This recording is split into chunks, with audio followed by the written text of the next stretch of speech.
Salut à tous, j'espère que vous allez bien. Ça fait donc un peu moins de 24 heures que José Mario Bartomeu a quitté le FC Barcelone et donc on va parler de l'après Bartomeu.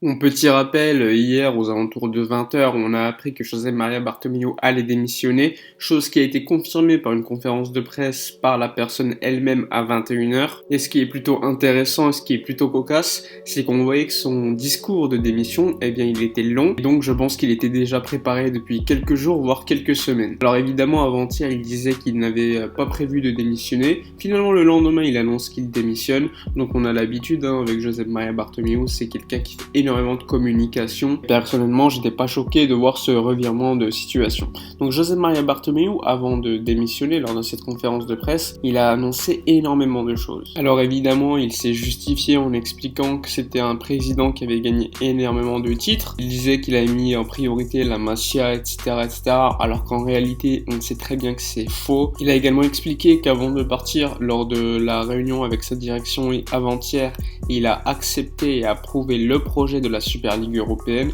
Pour ceux qui ne savent pas ce que c'est, j'ai fait une vidéo il y a quelques jours explicative. Et donc le Barça pourrait participer à cette future compétition qui rapporterait énormément d'argent. Évidemment, ce projet n'existe pas encore une fois, il n'a pas été confirmé par d'autres clubs, par les instances internationales. Et ça fait déjà quelques années qu'on en entend parler. Évidemment, la prochaine direction pourra annuler le fait de pouvoir participer à cette compétition. Ce n'est donc pas une décision de Bartomeu qui ne peut plus être remise en cause. Elle pourra l'être remise en cause lors de la prochaine réunion en assemblée générale des socios. Évidemment, hier, lors de son discours, José María Bartomeu a expliqué que s'il partait, c'était à cause d'une certaine pression qui avait été mise en place par la Generalitat, c'est-à-dire l'autorité catalane qui s'occupe de l'organisation du référendum. Lui voulait absolument avoir 15 jours supplémentaires pour organiser le référendum et donc avoir plusieurs lieux de vote. Sauf qu'évidemment, si tu donnes 15 jours supplémentaires, le référendum n'a plus lieu le 1er et le 2 novembre. Et dans ce cas-là, le club ainsi que la direction de Bartomeu violeraient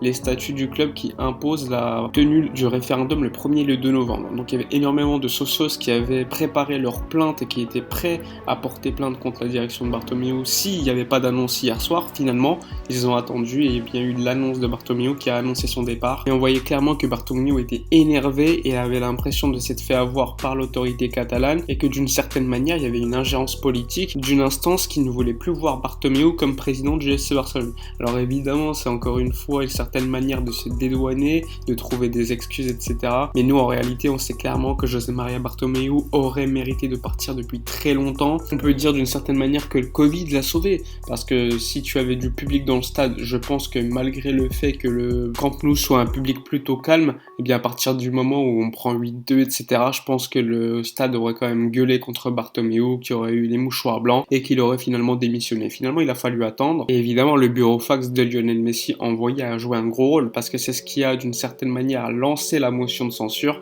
qui finalement est arrivé à son terme d'une certaine manière. Ce n'est pas tout parce que lors de sa conférence de presse d'adieu, José María Bartomeu a expliqué que le club devait absolument baisser le salaire des joueurs, sinon le club pourrait arriver dans une situation très complexe, très compliquée. Donc il est essentiel que le président de la direction intérimaire, qui sera Carles Tusquets, négocie directement avec les joueurs pour qu'il y ait une baisse de salaire générale afin d'aider le club. Alors qu'est-ce qui va se passer par la suite? Alors comme je vous l'ai dit, Carles Tusquets sera le président du Barça de manière intérimaire et donc il a entre 40 et 60 jours pour organiser les prochaines élections du Barça. Et dès lors qu'il y aura un vainqueur, le président n'attendra pas le mois de juillet pour entrer en poste, mais il entrera directement en poste et pourra d'une certaine manière, pourquoi pas, gérer le mercato d'hiver. Évidemment, pour cela, il faut voir à quelle date sera organisées les élections, parce que s'ils sont organisés avant le mois de janvier, potentiellement le prochain président pourra organiser le mercato d'hiver, sinon il ne pourra pas le faire. Donc il faut voir la décision qui sera prise par Carles Tusquets, qui aura un rôle clé pour prendre des décisions chaque jour concernant le bon fonctionnement du club. Il faut savoir que oui, on s'est débarrassé de José María Bartomeu, mais rien n'est fini. La construction du Barça devra mettre beaucoup de temps. Pour moi, l'élection du prochain président, c'est peut-être la décision la plus importante pour l'avenir du club, parce que si le prochain président c'est un tocard,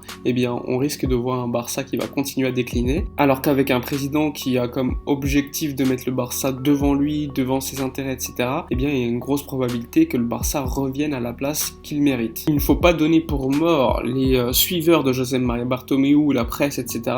Ils vont choisir un candidat à soutenir et ils vont tout faire pour qu'il gagne. Ils savent qu'ils ont des intérêts énormissimes et que si c'est un autre président qui gagne, eh bien ils seront en difficulté pour avoir des informations, pour avoir une place privilégiée, etc. Pour moi, il est essentiel d'expliquer à ceux qui ne le savent pas qu'un candidat comme Toni Freixa, qui a été de la direction de Sandro Rosell en 2010, a participé au départ de Johan Cruyff. En 2015, il s'est présenté, il a fait que 3%. Il va se présenter lors des prochaines élections et on voit clairement qu'il a toujours soutenu d'une certaine manière la direction de Bartomeu et il n'est pas impossible de le voir soutenu par tous les médias, etc. Il sera essentiel que les socios ne se fassent pas avoir et votent pour un candidat qui a un vrai projet, qui va déléguer, qui va mettre des personnes compétentes à leur place et enfin mettre le Barça à la place qu'il mérite. Donc il faudra voir si Joan Laporta, qui connaît énormément bien la situation du club, qui a relevé le club lorsqu'il est arrivé, donc on verra s'il va se présenter, mais s'il se présente, c'est un grand favori. Il faut pas oublier que c'est quelqu'un qui a quand même énormément de soutien en Catalogne, quelqu'un qui d'une certaine manière représente l'indépendantisme catalan, donc il y a pas mal de gens qui vont le soutenir.